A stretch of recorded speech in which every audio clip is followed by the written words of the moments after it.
नमस्कार।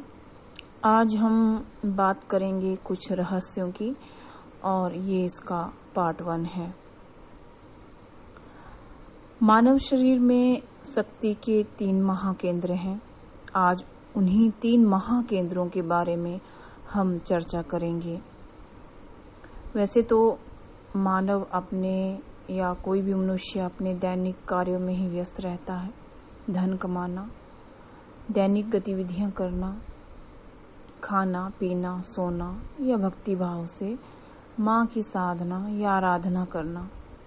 लेकिन कोई भी साधक शायद ये नहीं जानता है कि मानव शरीर का कितना महत्व है। मानव शरीर में 3 महाशक्ति केंद्र हैं। इन्हीं केंद्रों के बारे में आज हम चर्चा करेंगे। एक मानव शरीर में, चाहे वो स्त्री है चाहे वो पुरुष है, उनमें 3 महाशक्ति केंद्र हैं। एक है कपाल प्रदेश, द्वितीय है हृदय प्रदेश और तृतीय है नाभि प्रदेश। ये 3 क्रमशः परम चेतना, पराचेतना और अपराचेतना शक्ति के केंद्र है। तंत्र साधना भूमि में इनको क्रमशः महाकाली, महालक्ष्मी और महासरस्वती कहते हैं। चेतना के तीनों रूप के ये तीनों स्थूल विग्रह हैं। इन्हीं के आधार पर मार्कंडेय पुराण के रेवा खंड में शक्ति गान के रूप में 13 अध्यायों की रचना की हुई है। पहला अध्याय महाकाली से संबंधित है, दूसरा, तीसरा और चौथा अध्याय महालक्ष्मी से संबंधित है। इस प्रकार महासरस्वती से संबंधित अध्याय है 5 से लेकर के 13 अध्याय तक। इसी प्रकार चेतना के तीनों रूपों के 3 बीज विग्रह भी हैं, ऐंग, रिंग और क्लिंग। इनको बीजाक्षर भी कहते हैं, जो समस्त बीजाक्षरों के मूल में हैं। तंत्र में इनका भारी महत्व है। तीनों बीजाक्षरों का स्थान क्रमशः कपाल प्रदेश, हृदय प्रदेश और नाभि प्रदेश है। ये तीनों प्रदेश तंत्र के अनुसार 3 महापीठ हैं। इनको महाकाली पीठ, महालक्ष्मी पीठ और महासरस्वती पीठ भी कहते हैं। ये त्रिकोणात्मक महायोनि पीठ है, जो अपने आप में अत्यंत रहस्यमयी है। इन महापीठों, त्रिकोणात्मक महायोगिनी पीठों को कोई सद्गुरु ही इनके रहस्यों से पर्दा उठा सकता है या इन्हें केंद्र शक्तिभूत कर सकता है। शरीर के उपयुक्त तीनों केंद्रों में प्राणों के संघर्ष से अलग अलग 3 प्रकार की विद्युत उत्पन्न होती है।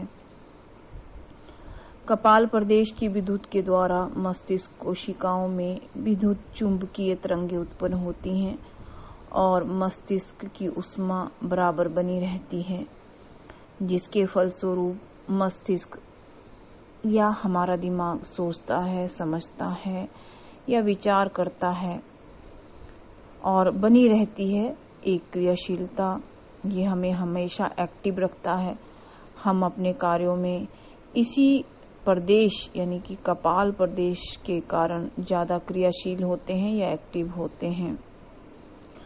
अब बात करते हैं हृदय प्रदेश की। हृदय प्रदेश की विद्युत धारा द्वारा दिल की धड़कन, दिल की क्रियाशीलता, नस नाड़ियों में रक्त की गति, रक्त की ऊष्मा आदि होती है। इसी प्रकार नाभि प्रदेश की विद्युत द्वारा स्वतंत्र तंत्रिका तंत्र का संचालन तो होता ही है, इसके अतिरिक्त भाव और भाव से परावाणी और परावाणी से पश्यंती वाणी और उसमें मध्यमा और उससे बैखरी वाणी की उत्पत्ति होती है। केंद्र, चक्र, स्वर और काली। प्रज्ञा चक्षु अनुभवी साधक ही ये जानते हैं, या जो तंत्र क्षेत्र के जो महाज्ञानी हैं वो जानते हैं कि इसमें जरा भी संदेह नहीं है या जिन लोगों ने इनको भेद लिया है, इनके ज्ञान को जान लिया है, या जिनको तंत्र क्षेत्र की डीप नॉलेज है, वही लोग इसमें कभी संदेह नहीं करेंगे। लेकिन साधारण लोग जो हैं वो संदेह कर सकते हैं। किसी ज्ञानी मनुष्य के अनुसार तीनों केंद्रों में 12 स्वर 60 चक्र और 12 काली और 12 ज्योतिर्लिंग का संबंध होता है। जो प्रथम है कपाल केंद्र, इस केंद्र से संबंधित चक्रों में आज्ञा चक्र, विशुद्धाख्य चक्र, स्वरों में अ, आ, इ, ई, काली में दक्षिणा काली, वामा काली, शमशान काली, काल काली हैं। द्वितीय हृदय केंद्र में, इस केंद्र से संबंधित चक्रों में अनाहत चक्र, मणिपूरक चक्र, स्वरों में उ, ए, ऐ, काली में काम कला काली, नृत्य काली, मंगला काली और कपाल काली हैं। बात करते हैं तृतीय की, नाभि केंद्र। इस केंद्र से संबंधित चक्रों में स्वाधिष्ठान चक्र, मूलाधार चक्र, स्वरों में ओ, औ, अंग, आ, काली में मुंड काली, कृष्ण काली, श्यामा काली और विपरीत रति काली हैं। तीनों प्रकार की दीक्षा, स्पर्श दीक्षा, मंत्र दीक्षा और शक्तिपात दीक्षा। पहली दीक्षा से शरीर शुद्ध होता है, द्वितीय दीक्षा से मन शुद्धि और तृतीय दीक्षा से आत्म शुद्धि होकर शक्ति का जागरण होता है। इन तीनों दीक्षाओं का संबंध क्रमशः तीनों केंद्रों से समझना चाहिए। सद्गुरु या परम गुरु तीनों प्रकार की दीक्षाओं को शिष्य की योग्यता के अनुसार ही देते हैं। शिष्य में योग्यता और पात्रता होनी चाहिए। अगले वीडियो में हम महाकाली तत्व के बारे में बात करेंगे और ये इस वीडियो का सेकंड पार्ट रहेगा। बहुत कम लोग ही इन रहस्यों को जान पाते हैं और जो गूढ़, गुणी और रहस्यमयी ज्ञानी लोग जो हमारा वीडियो देखते हैं वो इन रहस्यों को अच्छी तरह से जानते हैं।